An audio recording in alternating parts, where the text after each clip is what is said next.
శ్రోతలందరికీ నా వందనాలు. అందరూ బాగున్నారా? మీరందరూ బాగుండాలని ఈ వాక్యం నిత్యం స్థిరపరచబడాలని ప్రార్థిస్తున్నాను. ఈరోజు దేవుని వాక్యం ఆమోసు 5వ అధ్యాయం 19వ వచనం.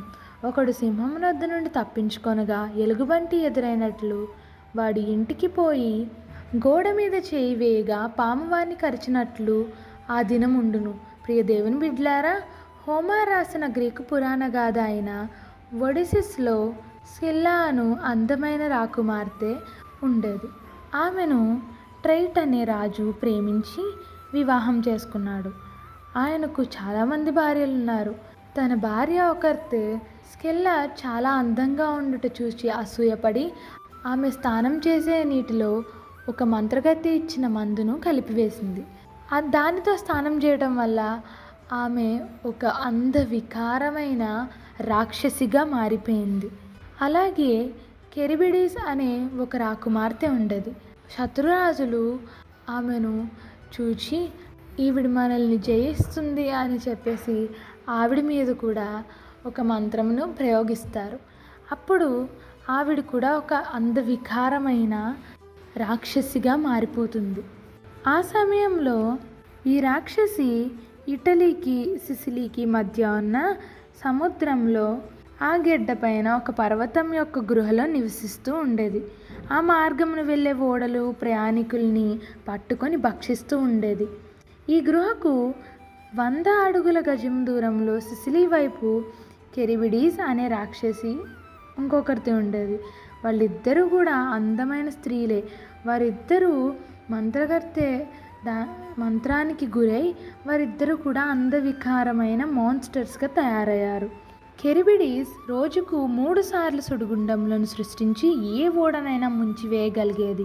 సుడిగుండమును తప్పించుకోవాలంటే స్కిల్లా దగ్గరకు వెళ్ళాలి. షిల్లా తప్పించుకోవాలంటే కెరిబిడీస్ దగ్గరకు వెళ్ళాలి. రెండు ప్రమాదకరమైన విషయాలలో ఒకదానిని ఎంచుకోవాలని వలసినప్పుడు స్కెల్లా అండ్ కెరిబిడీస్ మరియు బిట్వీన్ షెల్లా అండ్ కెరిబిడీస్ అనే మాట పుట్టింది. ఒడిసీస్ కథలో హీరో అయిన ఒడిసియస్ ఈ మార్గంలో వెళ్ళుచు సుడిగుండంలో మొత్తం ఓడనాశనం అగుటాయి కాబట్టి కొందరు నావికులు పోతే నష్టం లేదనుకొని షెల్లా దగ్గరకు వెళ్ళాలని నిర్ణయించుకుంటాడు. షెల్లా తన 6 తలలతో 6 నావికులను పట్టుకొని భక్షిస్తుంది. మిగిలిన నావికులు భయపడి స్కెల్లాకు దూరంగా ఓడను జరిపి సుడిగుండంలో పడతారు. దగ్గరలో ఉన్న అంజూరపు చెట్టు కొమ్మను ఒడిసియాసిస్ పట్టుకొని వ్రేలాడుతూ తన ప్రాణం రక్షించుకుంటాడు. సుడిగుండం నెమ్మదించిన తర్వాత అతనిని ఓడపైకి తేలగా ఒడిసియాసిస్ దానిపైకి దూకి తన ప్రాణమును రక్షించుకొని ప్రయాణం కొనసాగిస్తాడు. కాబట్టి ఓ సహోదరుడా, యేసుప్రభు వచ్చినప్పుడు ఆయనను ఎదుర్కొనుటకు సిద్ధపడని వారు ఇంతకంటే ప్రమాదకరమైన పరిస్థితులను ఎదుర్కోవాల్సి వస్తుంది. ఆ దినము చాలా ఘోరమైనది. ఆ దినమును తప్పించుకొనుటకు అవకాశమే ఉండదు. అది మన ఊహకందని భయంకరమైన దినము. ఒడియస్ హీరో కనుక అతడు తప్పించుకున్నాడని హోమర్ రాశాడు. కానీ యెహోవా దినము ఇంకా భయంకరమైనది. ఒక ప్రమాదమును తప్పించుకుంటే మరి ఒక ప్రమాదం మన కొరకు ఎదురు చూస్తూ ఉంటుంది. కనుక నేడే ప్రభువును శరణుజొచ్చి ఆ ప్రమాదముల నుండి తప్పించుకుందాం.